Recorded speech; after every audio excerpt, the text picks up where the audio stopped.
the mind makes us demand from others that they leave us alone, and then complains that they don't care for us.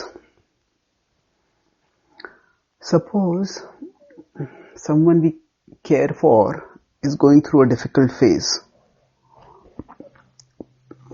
When we try to help them, they tell us, just leave me alone.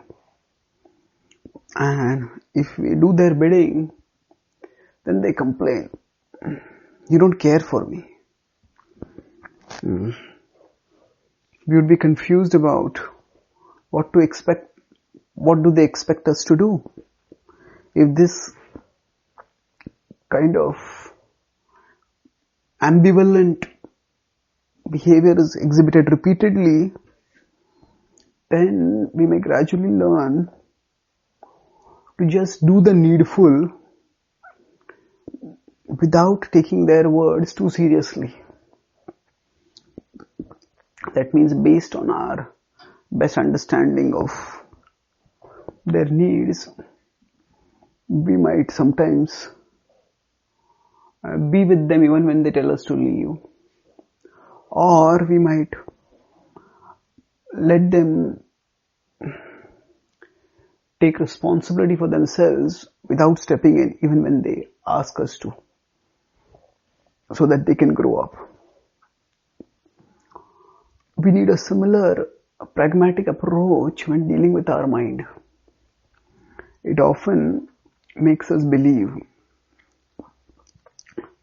that when we are going through difficulties and people step forward to help us, that people are intruding into our space. They are not giving us the space we need. They are letting us go away. They are letting us not take care of things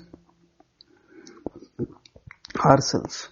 So we might just tell them, leave me alone. But in the same mind, later on, starts complaining. Oh, I'm in so much trouble and I need help and there's no one there to help me.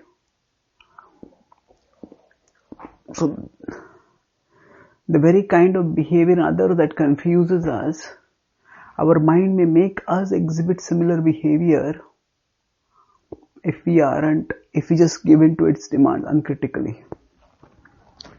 Do its bidding uncritically. Therefore, the Bhagavad-gita urges us to restrain our mind, or it will act as our enemy.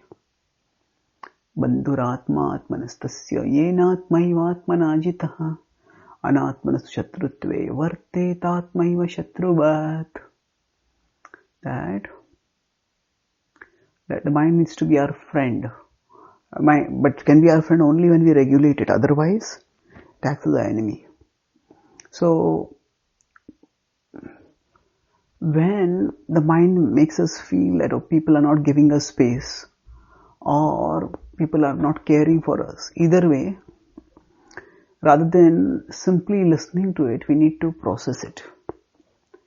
There could be times when we need space, seclusion to figure things out, and there could be times when we need support and care to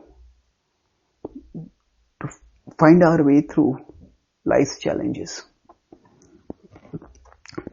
But which situation calls for what is something we can't determine solely based on our mind's feelings of the moment.